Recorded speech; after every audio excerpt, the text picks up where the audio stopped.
Bismillahirrahmanirrahim. Assalamualaikum warahmatullahi wabarakatuh. Waalaikumsalam warahmatullahi wabarakatuh. Alhamdulillahirabbil alamin. Allahumma shalli ala sayyidina Muhammad wa ala ali sayyidina Muhammad. Allahumma shalli alaihi. Al-Fakir Asep Kurnia, Ustadz. Semoga Ustadz dan keluarga ada dalam kesehatan, Amin. ketaatan, dan umur yang panjang. Ustadz, ada sebuah pertanyaan yang mungkin pada zaman sekarang gitu menjadi sebuah kebiasaan, tidak jauh dengan menggapai sebuah kebahagiaan mungkin. Salah satunya yakni Ustadz, bagaimana, apakah itu melanggar syariat atau tidak, tentang bagaimana kita kalau ingin mendapatkan sebuah profesi atau pekerjaan sekarang itu dibiasakan dengan, kalau kamu ingin mendapat pekerjaan nanti saya bantu nih, nanti kita bantu, tapi dengan ada satu syarat biasanya, yaitu mungkin dengan bahasa lain, bahasa lembutnya mungkin uang KDD ya gitu Ustadz. Baik. Nah, kalaupun kita sudah melakukan itu Ustadz, bagaimana caranya kita? Apakah kita cukup dengan bertobat dan menyesalinya saja, atau kita meninggalkan profesi itu gitu Ustadz? Cukup sekian Ustadz yang bisa saya sampaikan. Pertanyaan. Assalamualaikum warahmatullahi wabarakatuh. Waalaikumsalam warahmatullahi wabarakatuh. Baik. Masuk dalam sebuah pekerjaan tapi ada uang kededehnya. Jadi bahasa lainnya kerohiman. Kalau bahasa kasarnya suap. Kayaknya lebih paham yang terakhir ya. Baik. Itu bagaimana? Kaidah, kita bahas kaidah dalam suap. Kemudian nanti kita bahas apakah yang tadi masuk suap atau tidak.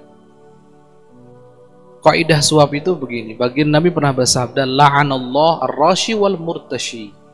Allah telah melaknat orang yang memberi dan menerima suap. Yang memberinya dilaknat, yang menerimanya juga dilaknat. Kalau perbuatan dilaknat berarti haram, selesai sudah.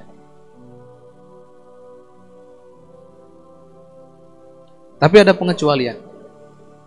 Disebutkan para ulama, ada pengecualian yang dilaknat hanya yang memberi suap, yang menerima suap, yang memberinya tidak. Sekali lagi, yang dapat laknat itu yang menerima, bukan yang memberi. Pengecualian. Bagaimana itu? Di saat yang memberi itu ingin mengambil haknya. Sekali lagi, di saat yang memberi ingin mengambil haknya. Contoh. Ada satu kasus hukum tertentu, tentu melibatkan dua orang atau dua pihak.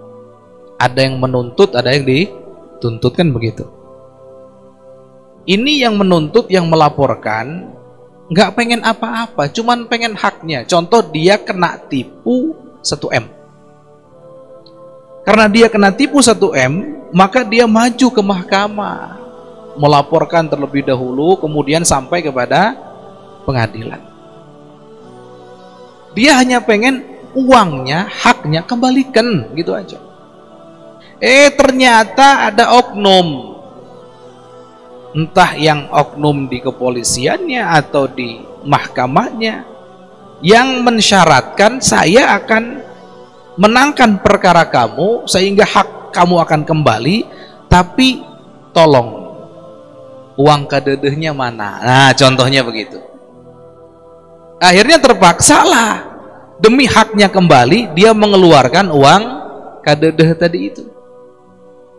Dalam kasus seperti ini, yang memberi tadi itu tidak dapat laknat, Tapi yang diberi, yang menerima suap, dia dapat laknat. Contoh yang modern sekarang, PNS. Kan ada ketentuannya ya untuk jadi PNS itu. Contoh ada seorang guru honorer sudah lengkap kriterianya tanpa terkecuali. Sudah gajinya 400.000, puluhan tahun lagi jadi guru honorer. Kan luar biasa. Padahal ini sudah lengkap betul.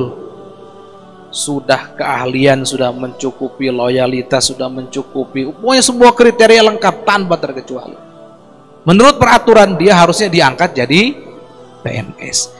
Tapi ada yang mensyaratkan. Oke, kamu saya angkat jadi PNS, tapi siapkan uang kedede 10 juta misalkan.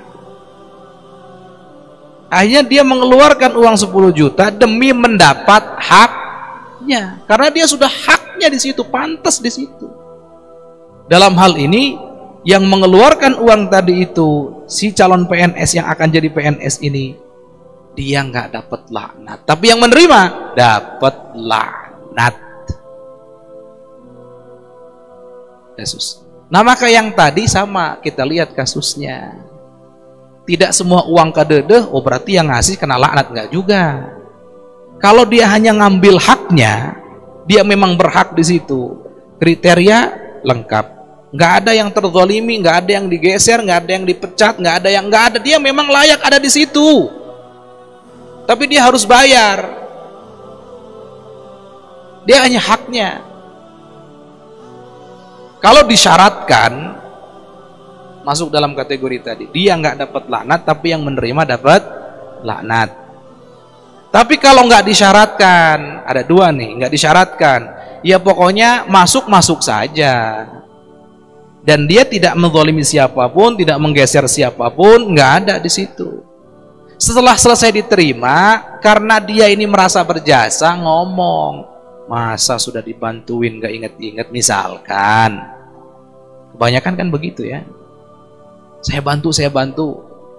Yang penting ujung-ujungnya ada ya. Baik. Tapi nggak mensyaratkan, nggak ngomong kalau kamu kasih saya terima, kalau kamu nggak kasih saya nggak terima, misalkan. Nggak ngomong. Sudah diterima, sudah apa? Baru ngomong nyindir-nyindir atau terang-terangan. Kalau ini hanya bab meminta saja. Tidak baik memang. Kalau mau dikasih silahkan, enggak juga enggak apa-apa. Ini tidak masuk dalam laknat tadi itu. Maka dilihat kasusnya. Fikih itu memandang sesuai dengan keadaan masing-masing hukumnya. Jadi kami nggak tahu faktanya bagaimana. Baik, kalau seandainya diterima sudah, kerja sudah, kemudian sudah diterima sudah kerja, ini dilanjut apa enggak ya? Karena kan caranya tadi anggaplah masuk pada suap tadi itu. Caranya kan nggak baik, nggak mesti harus keluar kalau Anda di situ layak. Kalau nggak layak, merugikan perusahaan, cuman jadi istilahnya jadi boneka saja, nggak bermanfaat di situ, bahkan jadi benalu keluar. Karena Anda menzalimi orang lain. Tapi kalau enggak, kerja benar-benar kerja. Keahlian memang sesuai dengan kebutuhannya. Tidak merugikan siapapun, lanjut saja. Terus yang itu bagaimana? Istighfar. Tobat kepada Allah Subhanahu wa ta'ala. Penyesalan, tobat. Di antaranya juga adalah guru-guru kita itu mengarahkan begini. Kalau kita merasa punya salah, maka kesalahan itu ikuti dengan kebaikan. Kita menggunakan, mohon maaf, uang, atau jangan kita deh, ada orang sana menggunakan uang untuk sesuatu yang Allah haramkan. Berapa nilainya? 10.000. Maka kita harus niat, ya Allah, hamba ingin menghapus dosa yang tadi itu dengan mengeluarkan uang di jalanmu yang kau ridhoi 10 kali lipatnya, contohnya. Jadi ada, kalau kita kemarin mengeluarkan untuk suap 5 juta, maka kita harus mengeluarkan di jalan Allah. Harus, ini bahasa anjuran, bukan bahasa wajib fikih, bukan. Hendaknya kita mengeluarkan di jalan Allah lebih dari itu. Niatkan dalam hati untuk menghapus yang lama, selain daripada nyesel dan seterusnya. Baik, wallahu a'lam.